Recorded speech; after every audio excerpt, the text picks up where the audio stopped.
नमस्कार दोस्तों, मानवीता अकेडमी पर मैं नीतीश कुमार आप लोगों को बहुत बहुत स्वागत करता हूं।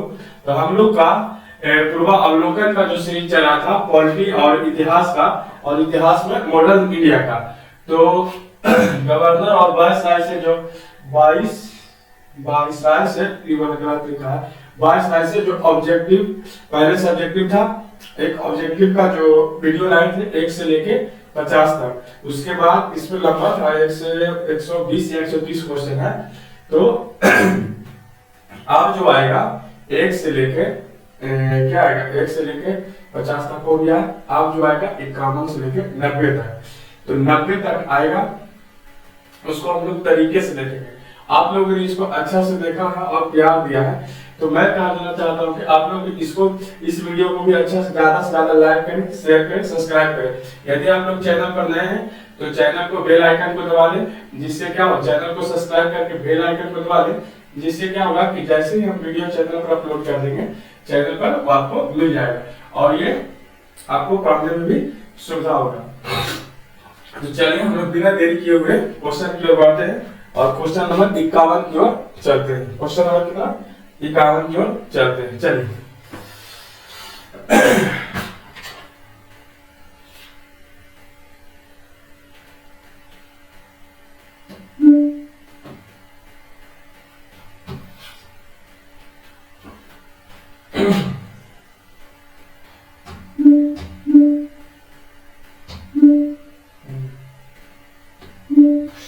जो बीपीएससी का जो एग्जाम होगा वह 13 को फिक्स शायद अब 3 तारीख है। यदि बढ़ाना होता तो बढ़ा दिया जाता। देखिए आज या 3 या 4 दिन पहले एडमिट कार्ड शो कर दिया तो सही है, डेट नहीं बढ़ेगा।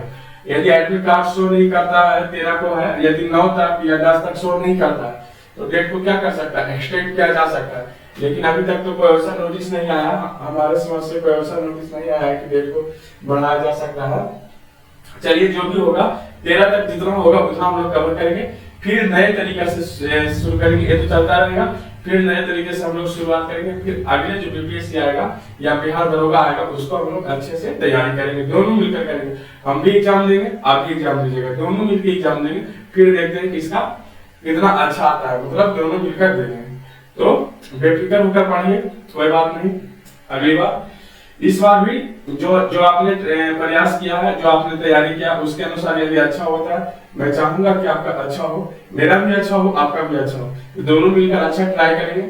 तो चलिए हम लोग शुरू करते हैं क्वेश्चन नंबर 51 से। क्या कर रहा है कि ब्रिटिश द्वारा कुशासन का बहाना लेकर निम्नलिखित प्रांतों में से किसे एक शासक को हटा दिया था, किस एक शासक को हटा दिया था। तो देखिए ब्रिटिश शासन द्वारा कुशासन का बहाना लेकर निम्नलिखित प्रांतों में किसे एक शासक को हटा दिया था। तो यहाँ पर यह क्या, अवध है, नागपुर है, झांसी है, सतारा है। तो अवध को ब्रिटिश शासन का कुशासन लगाकर, यही इसका सही उत्तर होगा, अवध को ब्रिटिश शासन का कुशासन लगाकर क्या किया, गवर्नर जनरल ने वहां का जो राजा था उसको क्या कर दिया, हटा दिया था। राजा को क्या हटा दिया था। झांसी को क्या किया था, इसको तो विलय नीति के तहत लिया था। इसको क्या, विलय नीति के तहत, विलय नीति के तहत इसको लिया। इसको सतारा को विलय नीति के तहत लिया। झांसी की गोद प्रथा के कारण इसको विलय नीति के कारण, और इसको भी दत्तक पुत्र या यही गोद प्रथा कहते हैं, और इसको कुशासन कानून लगाया कि आपके राज्य में सही से अच्छा नहीं चल रहा, जिससे जनता क्या है भयभीत है, चौसर अत्याचार हो रहा है, इस कारण से आपका राज को हम ले रहे हैं, कुशासन का आरोप लगाकर।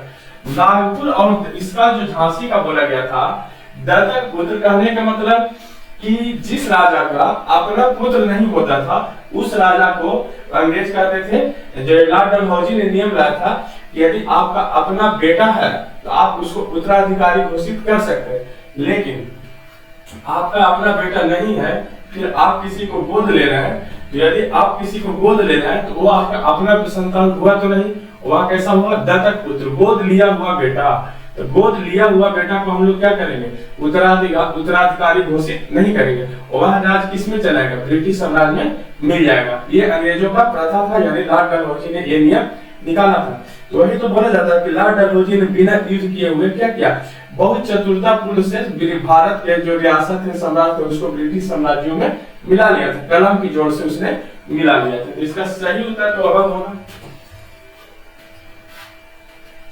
Question number 2052। अब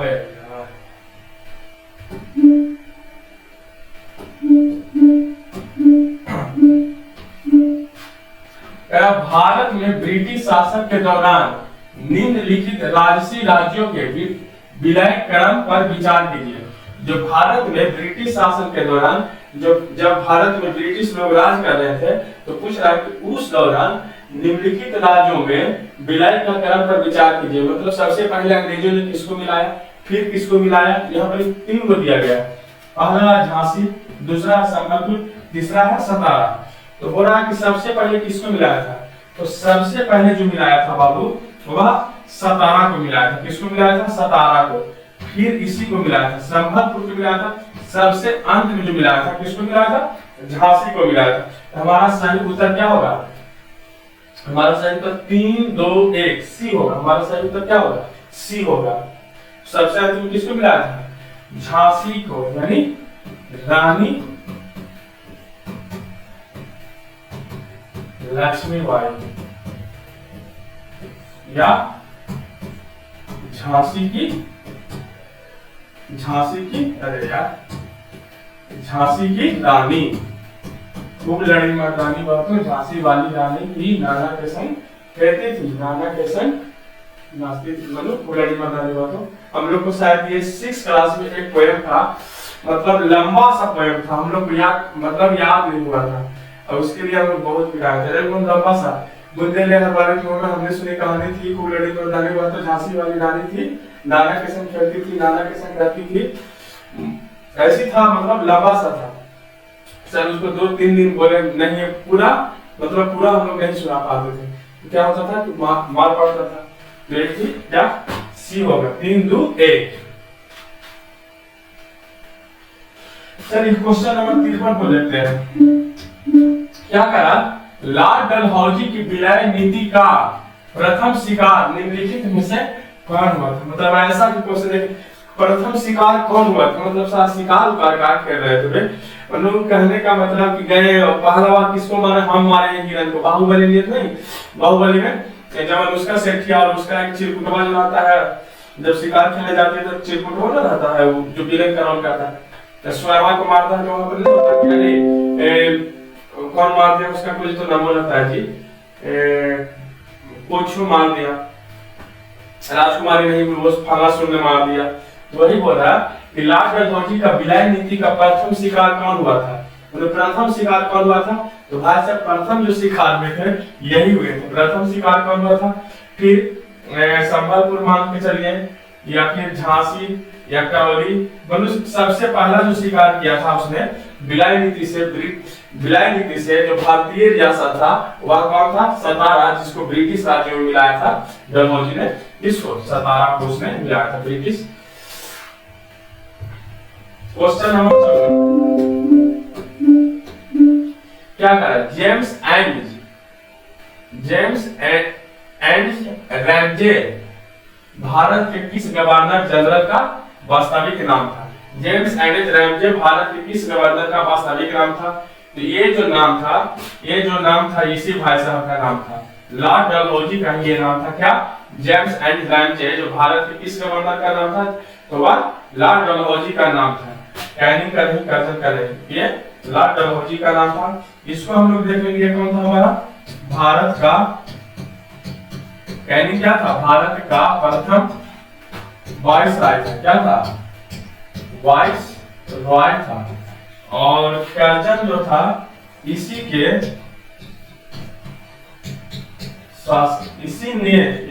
ने बंगाल विभाजन किया था, बंगाल विभाजन 1905 में किया था। चलिए क्वेश्चन नंबर 56-55 को देखते हैं।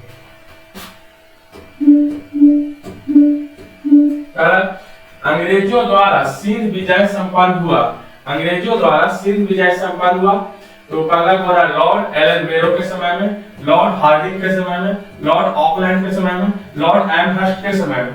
इसका जो सही उत्तर होगा अंग्रेजों द्वारा जो सिंध को जीता गया था इसी ने जीता था, लॉर्ड एलन बेरो के समय में क्या हुआ था। इसका सही उत्तर क्या होगा, ए, सिंध को जीता था। चलिए क्वेश्चन नंबर 56 को देखते हैं।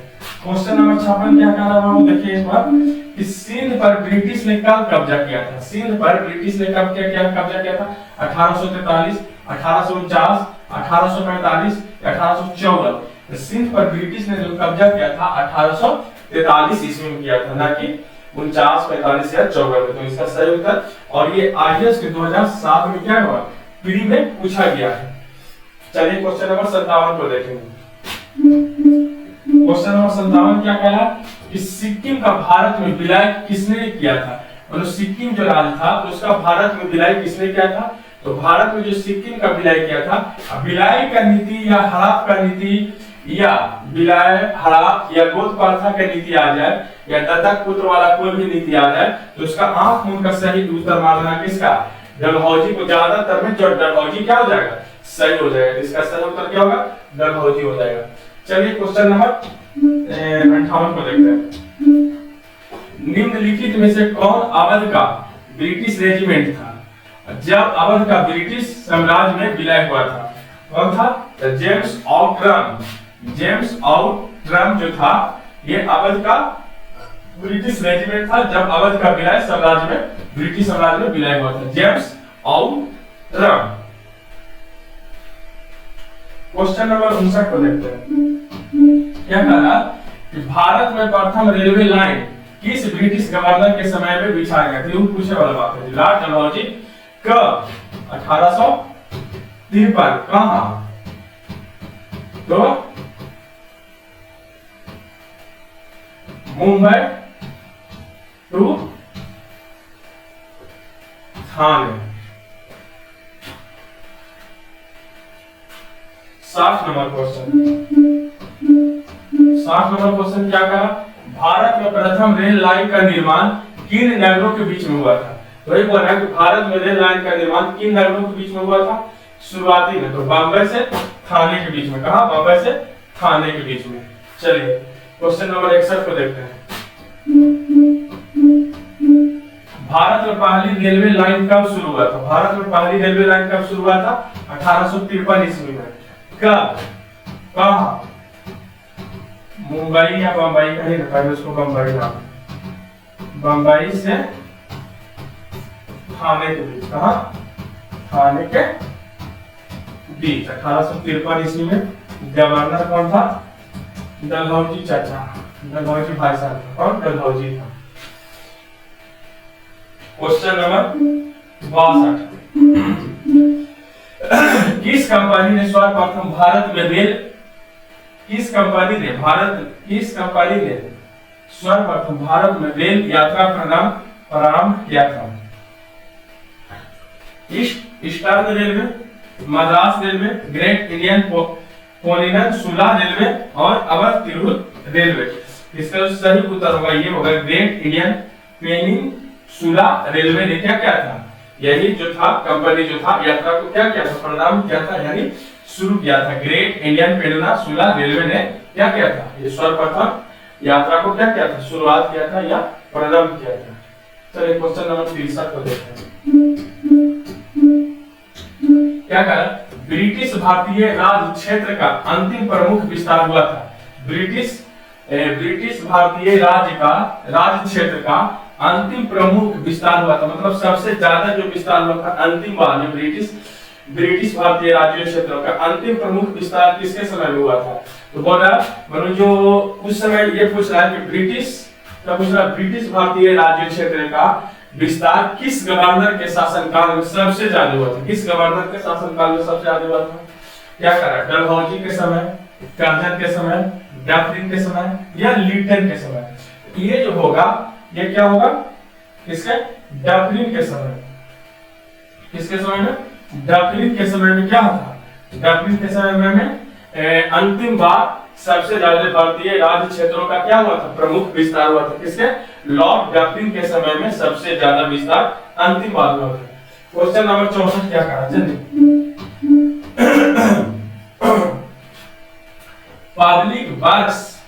पब्लिक वर्क डिपार्टमेंट को, जिसको बोला जाता है पीडब्ल्यूडी,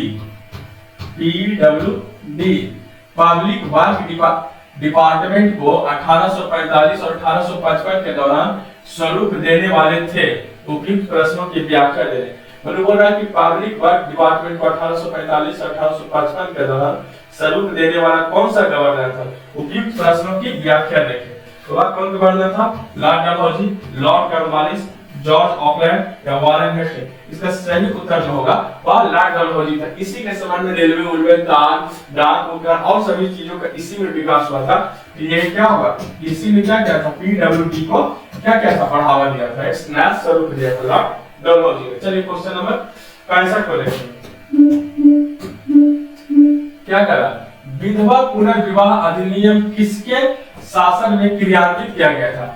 इसको हम लोग पढ़े थे, विधवा पुनर्विवाह। तो ये जो लॉर्ड कैनिंग था, जब ये 1858 ईस्वी में प्रथम वायसराय बना था, तब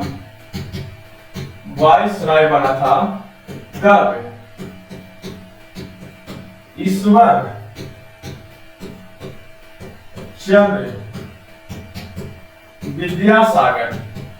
चंद्र विद्यासागर के अथक प्रयासों के बाद विधवा क्या है, पुनर्विवाह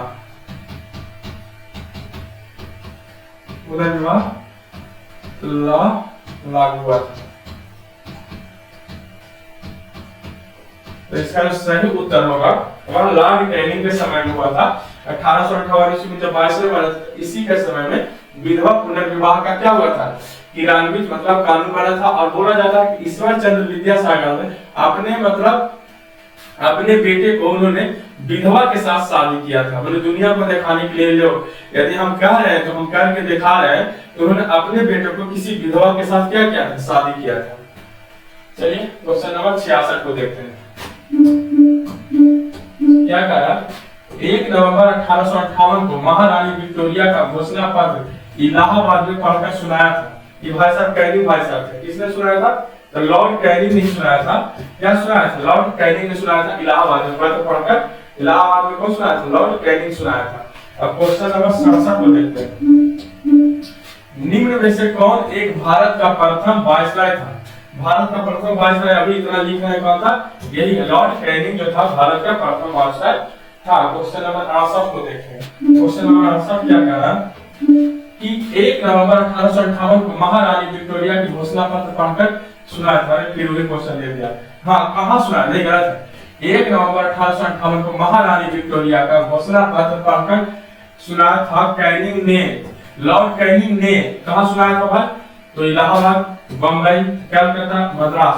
उसमें था कि किसने इलाहाबाद में पढ़कर सुनाया था, तो वहां उत्तर होता लॉर्ड कैनिंग। अभी बोल रहा है कि पढ़कर सुनाया था लॉर्ड कैनिंग ने, कहां पर, तो इलाहाबाद में सुनाया था। इसका सही उत्तर क्या होगा, इलाहाबाद। क्वेश्चन नंबर 69, अपने पुत्र के स्थान पर दूसरे उत्तराधिकारी का गोद लेने के अधिकार को पुनः स्थापित किया था। मन बोल रहा कि अपने पुत्र के स्थान पर दूसरे उत्तराधिकारी गोद लेने के अधिकार को पुनः स्थापित किया था। किसने पुनः स्थापित किया था, ये बोला 1858 की साम्राज्य की घोषणा से, या 1800 में संसद के जारी किए गए संसद के जारी किए जाने से, या लॉर्ड कैनिंग ने, या 1857 के सरकार अधिनियम से। मनु जब लॉर्ड डलहौजी ने क्या किया था, जब वो आया था तो गोद प्रथा को क्या कर दिया था, खत्म कर दिया था। बोला था कि जिस राजा ने गोद लेकर अपना बच्चा बना रखा है उसको उत्तराधिकारी माना नहीं जाएगा, वह इलीगल होगा। लीगल नहीं, इलीगल बच्चा है, मनु वो नाजायज है, उसको हम लोग क्या करेंगे, उत्तराधिकारी घोषित नहीं करेंगे। लेकिन फिर उसको क्या यह क्वेश्चन आ रहा कि अपने पुत्र के स्थान पर दूसरे उत्तराधिकारी दूसरे उत्तराधिकारी को गोद लेने के अधिकार को पुनः स्थापित किया गया। जब डलहौजी चल गया तब फिर ये नियम आया कि आपका अपना पुत्र नहीं है तो दूसरे को बेटा मानकर उसको उत्तराधिकारी घोषित कर सकते हैं। तो वह किसके अनुसार हुआ था? यही हुआ था 1858 में जो लॉर्ड कैनिंग ने इलाहाबाद में पत्र पढ़कर सुनाया था से महारानी के या सम्राट हुई एलिजाबेथ महारानी का, उसमें लिखा हुआ था कि आप अपने जगह अपने यदि आप अपना पुत्र नहीं है तो दूसरे को गोद लेकर क्या कर सकते हैं? आप अपने राज्य का उत्तराधिकारी घोषित कर सकते हैं। तो वह क्या 1858 ईस्वी में जो घोषणा पत्र हुआ था उसके अनुसार। क्वेश्चन नंबर 70 को देखेंगे। कहना है कि महारानी विक्टोरिया को भारत की सम्राज्ञी नियुक्त किया गया था। क्यों? महारानी विक्टोरिया का भारत का सम्राज्ञी कब नियुक्त किया गया था? तो 1877 ईस्वी में इसको नियुक्त किया गया। कब? 1877 ईस्वी में नियुक्त किया गया था। क्वेश्चन नंबर 71 कहा कि निम्नलिखित में से किस गवर्नर जनरल ने भारत में दास प्रथा को समाप्त किया था? बोल रहा कि निम्नलिखित में से किस गवर्नर जनरल ने भारत में दास प्रथा को क्या किया था? समाप्त किया था। Lord Cornwallis, lord William Bentinck ने, लॉर्ड एलन बैरो ने या सर जॉन सॉ ने? तो इसका जो खत्म किया था दास प्रथा को हमेशा के लिए खत्म कर दिया था वह लॉर्ड एलन बैरो ने क्या किया था? दास प्रथा को समाप्त किया था। क्वेश्चन नंबर 72 को देखेंगे। कह रहा कि निम्नलिखित युगों में से कौन सा युग में सही सुमेलित है? अच्छा, लॉर्ड कॉर्नवालिस अस्थायी बंदोबस्त था, ठीक है। लॉर्ड विलेजली इस सामने जो था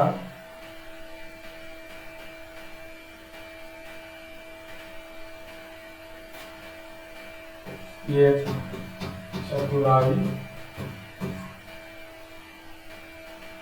निष्क्रियता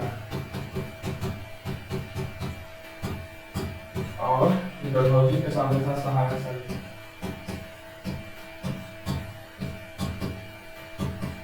और कैनिंग के सामने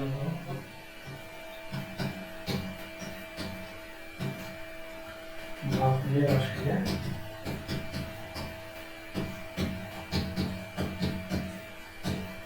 कांग्रेस की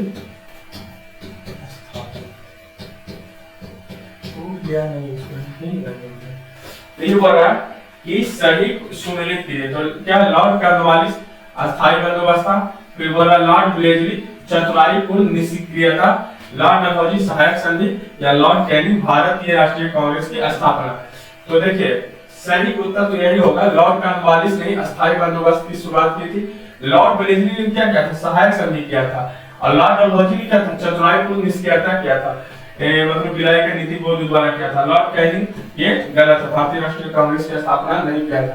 ये एक कोई अंग्रेजी अधिकारी था, उसी ने भारतीय राष्ट्रीय कांग्रेस की स्थापना किया था। इसका सही उत्तर क्या होगा? लॉर्ड कॉर्नवालिस ए। चलिए क्वेश्चन नंबर 73 को देखते हैं। क्या कहा कि निम्नलिखित में से किसका सुमेल सही नहीं है? निम्नलिखित कॉर्नवालिस क्या कहा? स्थायी बंदोबस्त सही है, लॉर्ड विलेजली सहायक संधि सही है, लॉर्ड डलहौजी व्याख्या का सिद्धांत सही है, लॉर्ड कैनिंग उच्चतम निष्क्रियता गलत है, ये गलत है, नहीं। यही इसका सही उत्तर होगा कौन? डी इसका सही होगा, लॉर्ड कैनिंग उच्चतम निष्क्रियता नहीं, वो डलहौजी के समय में हुआ था। चलिए क्वेश्चन नंबर 74 को देखते हैं।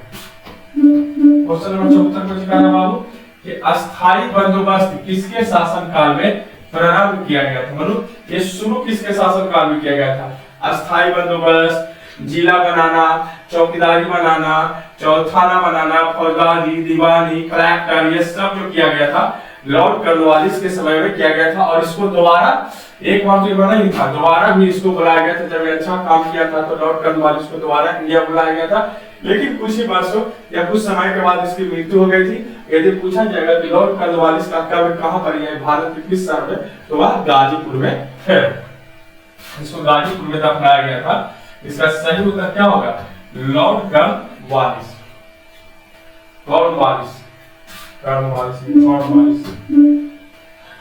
फिर क्या कहा कि निम्नलिखित में से सही सुमेल नहीं है। वरना निम्नलिखित में से सही सुमेल नहीं है। पहला क्वेश्चन का लॉर्ड कॉर्नवालिस अस्थायी बंदोबस्त, ये तो सही है। लॉर्ड वेलेस्ली सहायक संधि प्रणाली, ये भी सही है। लॉर्ड हेस्टिंग द्वितीय आंग्ल मराठा युद्ध, ये गलत हो सकता है। लॉर्ड विलियम बेंटिंग 1829 का 17वां रेगुलेटिंग, ये सही है, ये भी सही है। ये आपका गलत है। लॉर्ड हेस्टिंग द्वितीय आंग्ल मराठा युद्ध, ये गलत है। इसका सही उत्तर क्या होगा? सी। सही सुमेल कौन नहीं है? तो सी। क्वेश्चन नंबर 76 को देखते हैं।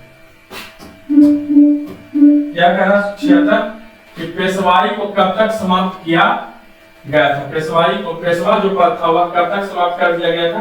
तो 1818 ईस्वी में पेशवा को क्या कर दिया गया था? समाप्त कर दिया गया था पेशवाई को। चलिए क्वेश्चन नंबर, जल्दी कराना हमारा मजबूरी है, नहीं तो निकालने के लिए तो इसमें से भी 10 पॉइंट निकाल दिया जाएगा, इसमें से भी 10 पॉइंट निकाल दिया जाएगा, लेकिन जल्दी करवाना हमारा मजबूरी है। निम्नलिखित में से किसने राजपूताना को देशी रियासत के साथ वर्ष 1817 और 18 की अधीनस्थ संधि की बातचीत की थी? तो पूछ रहा है कि कौन ऐसा था जिसने राजपूताना को देशी रियासत के साथ वर्ष 1817 से 18 की अधीनस्थ संधि से बातचीत किया था? तो वह जो आदमी जो था चार्ल्स मेडऑफ जो था, मेडऑफ क्या किया था?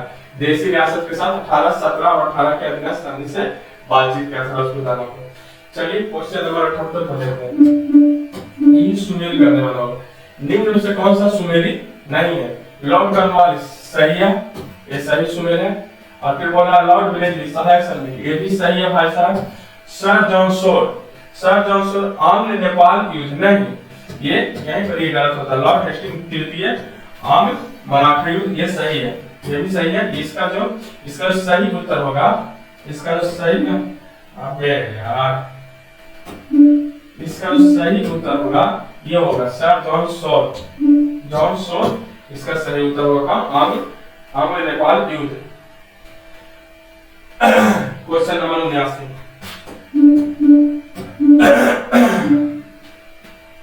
निम्नलिखित में से कौन एक सही सुमेलित है? खाली सुमेलित का याद है। लॉर्ड एलन बेरो अवध का विलय, ये सही है। लॉर्ड एलन बेरो सही सुमेलित है। निम्नलिखित में से कौन एक सही सुमेलित है? कौन एक सही सुमेलित है? बाकी 3 गलत है, 1 सही है। तो लॉर्ड एलन बेरो अवध का विलय गलत है, डलहौजी था। लॉर्ड डलहौजी सिंह का विलय, ये भी गलत है। Lord Wellesley 4th Anglo Mysore युद्ध, ये सही है। सर जॉन सोर 3rd आंग्लो मैसूर युद्ध, ये गलत है। लॉर्ड हेस्टिंग है, ये भी गलत है। इसका सही उत्तर क्या होगा? Lord Wellesley 4th Anglo Mysore युद्ध। क्वेश्चन नंबर 80 को देखते हैं।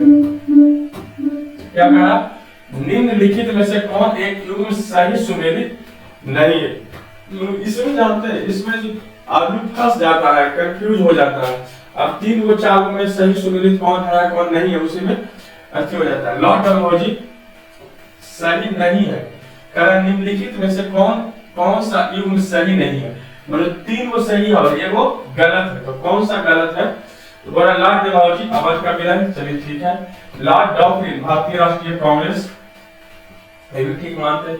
लॉर्ड विलियम बेंटिंग 1833 एक्ट पारित होना, इसी के थ्रू इसको भारत का गवर्नर जनरल बनाया गया, ये तीनों सही है। फिर Lord Liton 1st Anglo Afghan युद्ध शुरू वाला, ये गलत है। इसका सही उत्तर क्या होगा? इसका सही उत्तर डी होगा। इसका 80 का सही उत्तर क्या होगा? अरे यार 80 का सही उत्तर डी होगा। चलिए क्वेश्चन नंबर 81 को देखते हैं। क्वेश्चन नंबर 81 क्या कह रहा है बाबू? क्वेश्चन नंबर 81 कह रहा है निम्न में से कौन चतुराईपूर्ण निष्क्रियता की नीति के साथ जुड़ा है? विलियम बेंटिंग गलत, लॉर्ड मियो गलत, लॉर्ड कैनिंग गलत, जॉन लॉरेंस ये सही है। कौन? John Lawrence. Question number 82, Bharat है। भारत में अंग्रेजों के समय में प्रथम जनगणना हुई थी, तो उस समय गवर्नर जनरल कौन था? ये पूछ रहा है। लॉर्ड डफरिन के समय में, या लॉर्ड लिटन के समय में, या लॉर्ड मेयो के समय में, या लॉर्ड रिपन के समय में? तो जो जनगणना का जो सही उस समय में प्रथम जनगणना की जो शुरुआत हुई थी वह लॉर्ड मेयो के समय में क्या हुआ था? भारत में जनगणना का शुरुआत हुआ था। तो इसी तरह से हम लोग 90 क्वेश्चन करेंगे। 90 क्वेश्चन करने के बाद इसको हम लोग चैनल पर अपलोड कर देंगे। तब जाकर आप लोग यदि चैनल पर आप हमसे जुड़े होंगे तो आपके चैनल पर पहुंच जाएगा। तो वीडियो को ज्यादा से ज्यादा लाइक शेयर और कमेंट करें। यदि आप लोग चैनल पर नए हैं तो चैनल को सब्सक्राइब कर लें और बेल आइकन को दबा लें, ताकि जैसे ही हम चैनल पर अपना वीडियो अपलोड करें वह वीडियो आपको मिल जाए। चैनल पर देखना पड़ता है कि चल रहा है कि नहीं चल रहा है क्या लॉर्ड मेयो के समय। चलिए क्वेश्चन नंबर 83 को देखते हैं। क्या कह रहा क्वेश्चन नंबर 83 क्या कह रहा देखिए तो बाबू कि वह कौन व्यक्ति था जिसने भारत में पहली बार जनसंख्या की जनगणना करवाई थी। वह कौन व्यक्ति था जिसने भारत में पहली बार जनसंख्या की जनगणना करवाई थी। यही भैयाल की लॉर्ड मेयो जो था जिसने भारत में पहली बार जनसंख्या की जनगणना करवाई थी। क्वेश्चन नंबर 84 को देखते हैं। क्या कह रहा है कि किस वायसराय की हत्या अंडमान निकोबार द्वीप समूह में किया था जब वो भ्रमण करने गया था। एक दंडित अपराधी द्वारा किया गया था। रिपन गया था कहां पर, जेल में घूमे गया था। साला अंडमान निकोबार जो काला पानी में सजा होता है ना, दिया जाता है, वहां पर भाई साहब घूमने गया, लैस लेने गया था, साला के मार दिया। लॉर्ड रिपन को क्या किया था, लॉर्ड मेयो को मारा था। अच्छा, किस वायसराय की हत्या अंडमान निकोबार द्वीप समूह में जब वो भ्रमण पर थे तो एक दंडित अपराधी द्वारा किया गया था। तो लॉर्ड मेयो जो था इसको मार दिया था। चलिए क्वेश्चन नंबर 85 को देखते हैं। किस वायसराय की हत्या उसके कार्यकाल में किया गया था। किस वायसराय की हत्या उसी के कार्यकाल में किया गया था। तो लॉर्ड मेयो को किया गया था उसी के कार्यकाल में। चलिए क्वेश्चन नंबर 86 को देखते हैं। क्वेश्चन नंबर 86 क्या कह रहा है बाबू, कह रहा है कि अफगानिस्तान के प्रति एक जोश भरी आगे फॉरवर्ड नीति का अनुसरण करने वाला गवर्नर जनरल कौन था। तो वह गवर्नर जनरल कौन था, मिंटो नहीं, एल्विन नहीं, डैफनी नहीं, वह लिप्टन दास नहीं, लिप्टन दास नहीं था, गलत हम कह रहे हैं। लिप्टन दास बांग्लादेश के खिलाड़ी है, कौन था, लिप्टन। इसका सही उत्तर क्या होगा, लिप्टन दास नहीं, लिप्टन जो अफगानिस्तान की युद्ध में एक जोश पूरा जोश भरा हुआ गया, समारो ये वो कर दो, ये सब जोश भरा हुआ था, कौन था, लिप्टन दास, लिप्टन जो गवर्नर जनरल था। क्वेश्चन नंबर 87 देखते हैं। अफगानिस्तान के प्रति आक्रामकता नीति किस वायसराय ने अपनाई थी। तो भी भाई लिप्टन भाई साहब में कौन, लिप्टन। देखिए ना क्वेश्चन को दोहराया जाता है, क्वेश्चन को दोहराया जाता है, ये वही कहा है जी। अब वह कौन भारत का वायसराय जो सबसे दीर्घ काल तक रहा। कौन भारत का वायसराय जो सबसे दीर्घ काल तक रहा, वह लॉर्ड कर्जन था। कौन था, लॉर्ड कर्जन था जो सबसे, कौन भारत का वायसराय जो सबसे दीर्घ काल तक रहा, तो वह कौन था, लॉर्ड कर्जन था। एक दो क्वेश्चन और है। क्वेश्चन नंबर 89 क्या कह रहा है, क्वेश्चन नंबर 89 कह रहा भैया जी, भारत में स्थानीय स्वतंत्रशाही संस्थाएं 1882 ईस्वी में सशक्त की गई थी। किसके मतलब सशक्त किया गया था, किसमें, तो बोला जॉर्ज बालो द्वारा, लॉर्ड कर्जन के द्वारा, लॉर्ड रिपन के द्वारा, लॉर्ड लिप्टन के द्वारा। तो ये जो किया गया था भारत में स्थानीय स्वतंत्रशासी संस्थाएं 1882 में सशक्त किया गया था, तो वो जो किया गया था किसमें, लॉर्ड रिपन के द्वारा किया गया था। ये भारत को शायद इसी को रिपन को भारत में उदारवादी गवर्नर के रूप में देखा जाता है। क्वेश्चन नंबर 90 लास्ट क्वेश्चन है, क्वेश्चन नंबर 90 आज के लिए। भारत में स्थानीय स्वतंत्र शासन को किसने प्रोत्साहित किया था। तो ये रिपन था। कौन था, रिपन था, ये रिपन था। भारत में स्थानीय स्वतंत्र शासन को किसने प्रोत्साहित किया था, किस गवर्नर ने, तो वह रिपन था। इसी को उदारवादी गवर्नर बोला जाता है। वायसराय भारत के इसमें कुछ अच्छा काम किया था और वायसराय किया था। यही शायद मजदूर को 6 वर्ष से कम बच्चे को काम करने के लिए रोक दिया था और 7 से 14 वर्ष के बच्चों के लिए 14 घंटे से 9 घंटा कर दिया था। और इसी ने अवकाश में 7 दिन में छुट्टी दिलाया था, फिर महीने में 4 दिन छुट्टी दिलाया था। यदि किसी मजदूर को बीमार पड़ जाए तो उसके लिए अच्छा उपचार के लिए ये सब काम शायद रिपन नहीं किया था, इसलिए इसको भारत का उदारवादी वायसराय बोला जाता है। आज हम लोगों ने 90 क्वेश्चन तक देख लिया। अब हमारा 10 और 16 26 क्वेश्चन और बचा, एक छोटा सा वीडियो लेकर आएंगे और 26 क्वेश्चन को करेंगे और फिर इस गवर्नर वाले क्या करेंगे, गवर्नर वाले चैप्टर का एंड करेंगे, फिर हम लोग आगे बढ़ेंगे। तब तक आप लोग वीडियो को ज्यादा से ज्यादा क्या करें, लाइक करें, शेयर करें, कमेंट करें। यदि आप हमें फेसबुक पर देख रहे हैं तो फेसबुक पर सेम वीडियो डलाता है। यदि आप हमें फेसबुक इंस्टाग्राम पर देख रहे हैं तो उस पर भी वीडियो है, यूट्यूब पर भी वीडियो है। आप किसी भी माध्यम से आप हमसे जुड़ सकते हैं। जुड़िए, ज्यादा से ज्यादा मात्रा में आप हमसे जुड़िए।